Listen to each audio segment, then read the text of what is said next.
Bibigyan siya ng ano ng blessing ni Diwata. Oh. May schedule tayo. Anong schedule mo mamaya sa PGH, tatay? Tayo, sana makatulong sa iyo. Kahit pagkain mo yan, pamasahe mo.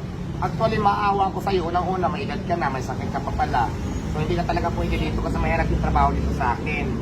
Ang kailangan ko dito, medyo bata pa, so malakas kasi kung kaya magkuha ng tangkiro, kung ano, basta mahirap dito. Oo. Mabigyan ko lang kita ng pamasahe. Sana makatulong sa iyo, ha? Ayan. Wala ka bang anak? Meron pero kanya-kanyang pamilya na. Ano lang, siguro tayo, kung wag ka na maghanap ng trabaho, ang nakita kong pwede mong pagkakitaan, magtinda-tinda ka na lang sa kalsada, mga sigarilyo, soft drinks. So, hindi mabigat yon.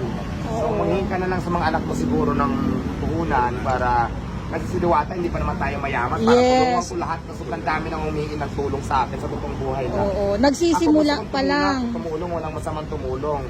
Kaya lang, syempre, hindi naman lahat ng tao talaga kaya kong tulungan. So, Yes. sobrang dami po nang lumalapit Oo, sa oo, akin. oo. So, may mga ano naman tayo, government na pwede nating lapitan at hiyan ng tulong regarding that. So, good luck at mag-ingat. Salamat. Ayan, so binigyan siya ni Diwata. Kasi kanina pa to dito si tatay na ano siya, naiyak siya. Yun nga, narinig niyo naman po si Diwata. O tay, anong happy na ba? Kahit pa paano hindi ka natanggap sa trabaho kay Diwata? Binigyan ka pa ng blessing? Naintindihan ko rin yun. Oo. Salamat. Salamat, ayan. Grabe, oh. Si tatay nag-a-apply ng trabaho dito kay Diwata. Kaya nga lang, sa ganito, tay, ilang taon ka na, tatay? 71. Sabi nga ni Diwata kanina ay hindi madali yung trabaho sa kanya. Pwede naman ako kahit sa kitchen ako, kahit sa driver. Driver naman ako dati. Ay, driver? Kaya lang, Oo, hindi na din pwede, sabi ni Diwata kanina. So, bakit kaya ka napunta dito, tatay, kay Diwata kasi para extra man lang, naiiyak si tatay. Eh, kamusta naman yung buhay mo, tay? At taga saan ka po, kung okay lang po ba? actually taga Bohol ako. Bohol. Pero pumunta ako ng Manila para paggamot sa PGH. Ano po ba yung sakit mo? Pero sana ako ng sa hernia. Nang alin po? Hernia. Hernia? At saka sa mata. Opo. Ano? Mapapili sa ito eh. Ayan na, Ngayon na may schedule ako 7 na lang. Opo. Alas 2 pa. Opo. Iniwan ko na lang yung blue card ko doon sa box. Oo. Tapos babalik ako. Babalik kayo. So, kamusta? May anak ka ba, tay? May asawa? Para ano May asawa ko. Asawa ko nasa Laguna yun eh. iniwan mo? Iniwan ko lang kasi kulang pamasahe namin. Kawawa naman si tatay. So, may anak ka, tay?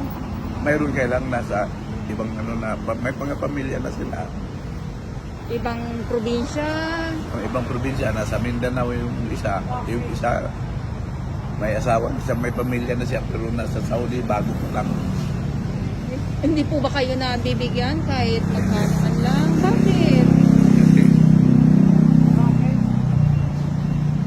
Kasi may pamilya rin, yung kulang rin yung sahod niya. Ganun ba yun? Pag may pamilya na, hindi na pwedeng magbigay ng konting tulong man lang sa magulang? Nag-ano nga ako sa kanya, sabi niya, kay baka sa ano pa, messages pa lang sa niya. Pero mabibigyan ka, tay. Siguro. Kasi hindi pa bago pa naman siya doon. Opo. Okay. So good naman kasi kahit paano, mabibigyan ka pa rin naman pala ng anak mo. Pero nga lang kasi dito, tay, kay Diwata nga, sabi niya nga kanina, kung baka hindi mo daw po kakayanin ang trabaho at saka medyo kailangan bata-bata ang hinahanap niya. Okay. Kay Madam Rosmar, bakit hindi niyo po subukan? Kasi sa Laguna din po siya eh. Ay, subukan ko nga pumunta doon, kaya lang hindi ko alam yung lugar sa Laguna talaga eh.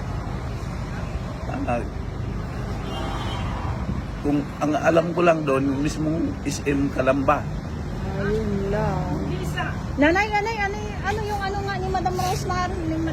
Samok, yung papuntang Samok, tapos yung Kalawan, gano'n. Kalawang Laguna. Kalawang, oo, parang gano'n. Kalawang Batangas. Di ba doon may mga Jollibee, may McDo? Sa ano yan, sa may Kala. Laguna. Oo, tay. Doon ka na lang, tatay, kay Madam kay Madam Rosmar. Kasi kahit paano, malapit ka doon kaysa dito ka. Oo. Baka bigyan. Kasi ano yung inaano ko rin yung pag maoperahan na ako, Opo.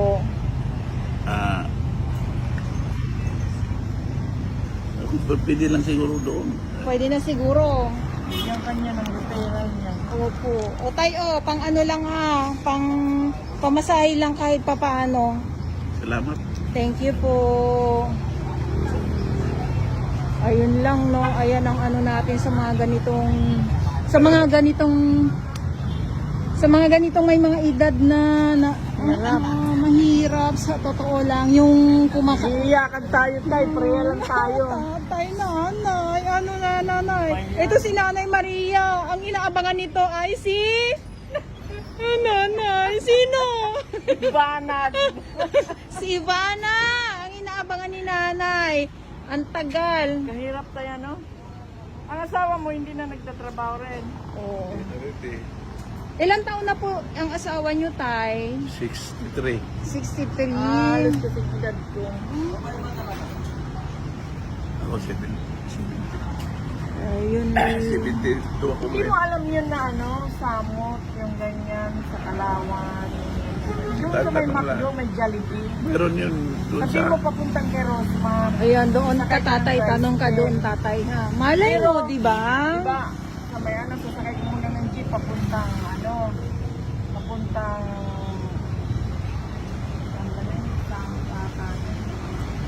sabihin mo lang papunta kay Rosmar. Oo. Kaya ka doon. Ako ganyan lang. Layo ang ano ni tatay. Pero pag ganito kasi na mag-isa lang. 130 lang naman pamasahin mula dito. Mag-isa lang. Diyan ka sasakay yung may bundeya. Oo. 130 lang ang pamasahin. Anong Pero, side? ha? Anong tatak? Santa Cruz. Ay, Santa Cruz. Oo. Yung pamasahe din nanay, mahirap din yun pag ganon. Tapos siya ay may sakit pa, magbiyahe ba araw-araw kung sakali, kung dito siya Hindi naman ako magtatrabaho. araw-araw bumibiyahe. Tuwing may schedule lang. May schedule ka lang po. Ngayon, tapos ka ng schedule. Yung Ay, mamaya hapon pa. nagpapagamot si tatay dito sa Alas- PJH alas po. Kaya yun Bukas ka po. na pumunta. Sana sana ay tay kung Malapit lang sakali. kayo doon sa Malapit lang. Ano ang panawagan mo tay kay Madam Rosmar kung sakali tatay, kung hindi man kayo makapasok ng trabaho doon sa kanya, ano po ang iyong panawagan? Baka matulungan niya ako. Mm-mm. Hingi lang akong tulong kung ano. Kasi nangungupahan ako ngayon. Wala na ako pang ano ng upa namin. Mm-mm. Kung anong tulong maibigay niya, kung hindi niya ako matanggap, Mm-mm. kung anong... Kung anong ibigay, okay lang po. Oo, Kung ano hindi po. ka matanggap sa trabaho. Opo. Okay. Ayan kay Madam At saka- Rosmar. At saka kung meron